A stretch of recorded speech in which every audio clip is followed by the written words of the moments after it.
As Democrats and Republicans battle for control of the U.S. Senate this fall, how impactful is a primary endorsement among Republicans from former President Donald Trump? On May 3rd, in the swing state of Ohio, Republicans will choose among 7 candidates to replace retiring GOP Senator Rob Portman. On Friday, President Trump announced his preference, J.D. Vance, the author of the book Hillbilly Elegy and a former Trump antagonist.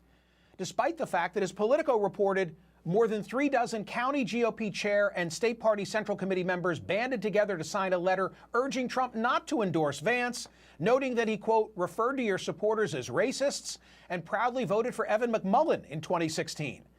This comes on the heels of a Trump endorsement in my home state of Pennsylvania, where Republican Pat Toomey is retiring.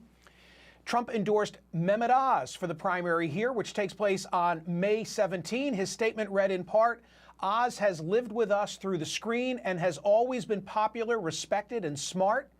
He even said that I was in extraordinary health, which made me like him more, although he also said that I should lose a couple of pounds.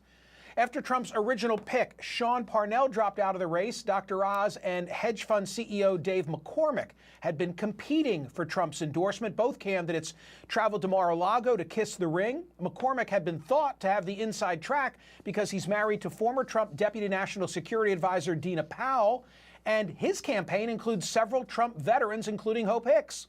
Joining me now to discuss is Salena Zito, a columnist for the New York Post and national political reporter for the Washington Examiner, where she wrote this piece, What the Hell Was He Thinking? Pennsylvania conservatives react to Trump's support of Oz. Actually, Salena, here's more of what you wrote.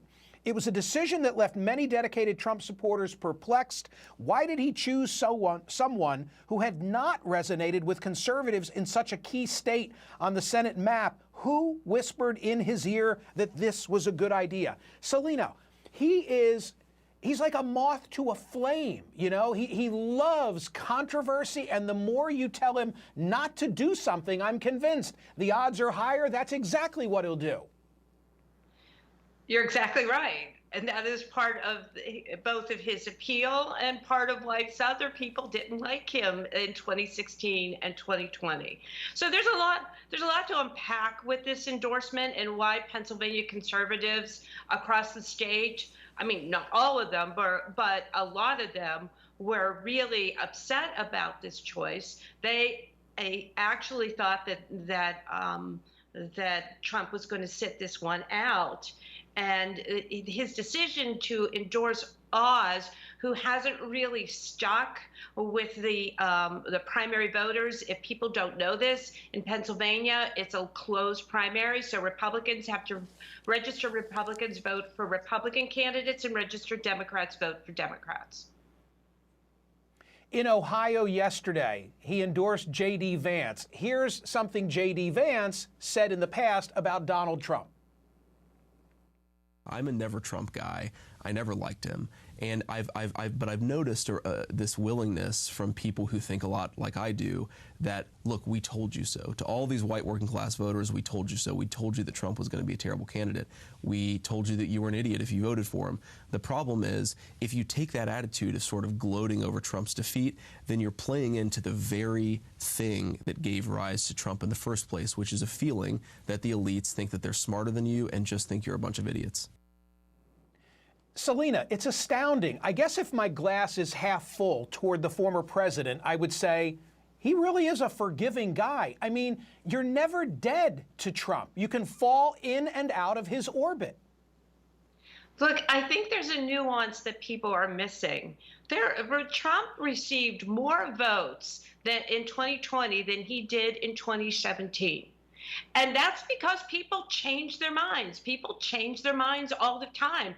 They can literally loathe someone and end up voting for them 4 years later. That's why traditionally presidents get more votes in their second in their reelect. Barack Obama was one of the few candidates who didn't do that.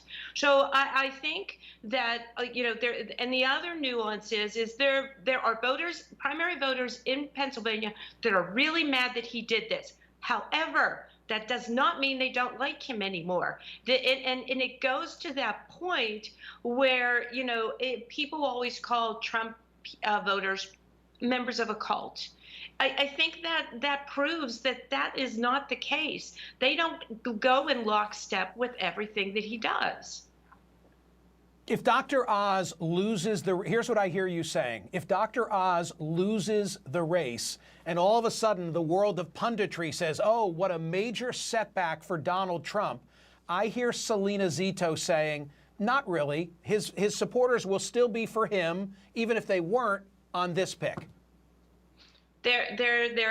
Definitely that. Although, I think we should also keep in mind, if Oz loses, if Purdue loses in Georgia, if Liz Cheney wins in Wyoming, all of a sudden things start to change, because then that's not telling you that people don't like Trump anymore, but that is telling you that, as I've always said, Trump support, the populist conservative coalition was not caused by him. He was the result of it, and they may be moving on. In politics, it is always like tectonic plates. There's always movement, and we tend to miss that because it's just a tiny shift.